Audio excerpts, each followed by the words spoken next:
অভিষেক বন্দ্যোপাধ্যায়ের ছবি সমন্বিত রাখি পরিয়ে নদিয়ার সম্প্রীতির রাখি উৎসব পালন যুব তৃণমূল কংগ্রেসের।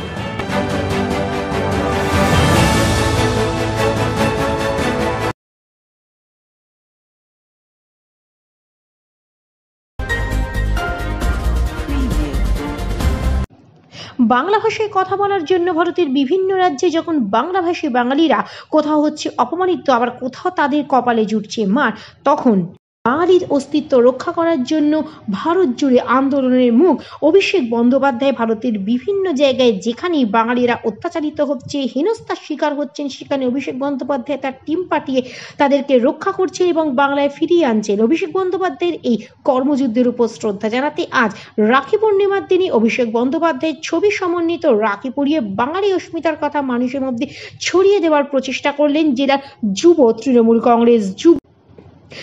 তৃণমূল কংগ্রেসের নদিয়া উত্তর জেলা সভাপতি অয়ন দত্তের উদ্যোগে অভিষেক বন্দ্যোপাধ্যায়ের ছবি সমন্বিত রাখি দলের যুব নেতারা পরিয়ে দিয়েছেন মানুষকে এবং তৃণমূলের প্রথম সারির নেতাদের তথা অন্যান্য কর্মী ও সমর্থকদের। সকাল থেকেই অয়ন দত্তের নেতৃত্বে উজ্জীবিত তৃণমূলের যুব কর্মীরা কখনো অভিষেকের ছবি সমন্বিত রাখি পরিয়েছেন পশ্চিমবঙ্গ সরকারের বিজ্ঞান ও প্রযুক্তি দপ্তরের মন্ত্রী উজ্জ্বল বিশ্বাসকে, কখনো বা জেলা পরিষদ সভাধিপতি তারান্নুম সুলতানা মীর সহ অন্যান্য বিশিষ্ট তৃণমূল নেতা ও কর্মীদের। পরবর্তীতে সংবাদ মাধ্যমের মুখোমুখি হয়ে অয়ন দত্ত তাদের আজকের এই অনন্য কর্মসূচির বিষয়ে কি জানালেন, আসুন শুনে নি সরাসরি তার মুখ থেকে। হ্যাঁ, অভিষেক বন্দ্যোপাধ্যায় আমাদের দলের সেকেন্ড ইন কমান্ড, দলের সেনাপতি।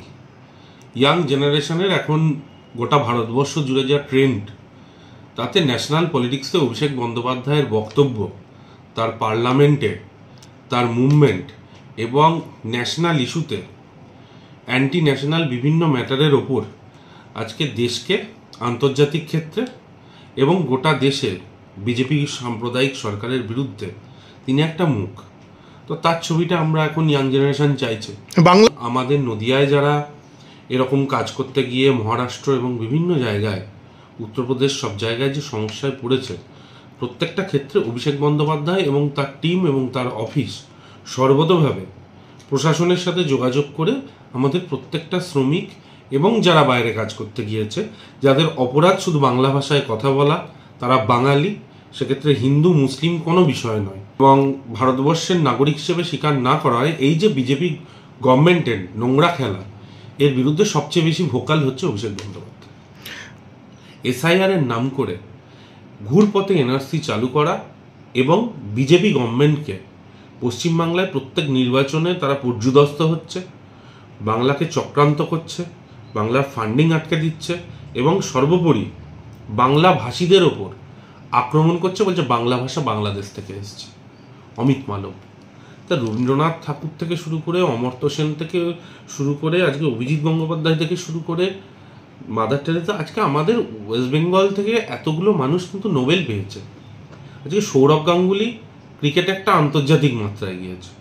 আজকে উত্তম কুমার থেকে সৌমিত্র চট্টোপাধ্যায়, মৃণাল সেন থেকে শুরু করে রবীন্দ্র নজরুল, আবার একদিকে রামকৃষ্ণ মিশন, ভারত সেবাশ্রম সংঘ।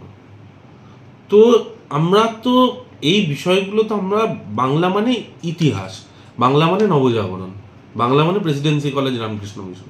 তো সেইখানে দাঁড়িয়ে আমাদের বাঙালিদের এখন ভারতীয় কিনা সেই পরিচয় যদি দিতে হয়, এটা যে কোনো বাঙালির ক্ষেত্রে, সে হিন্দু মুসলিম খ্রিস্টান, সে যেই হোক না কেন, অত্যন্ত দুর্ভাগ্যজনক।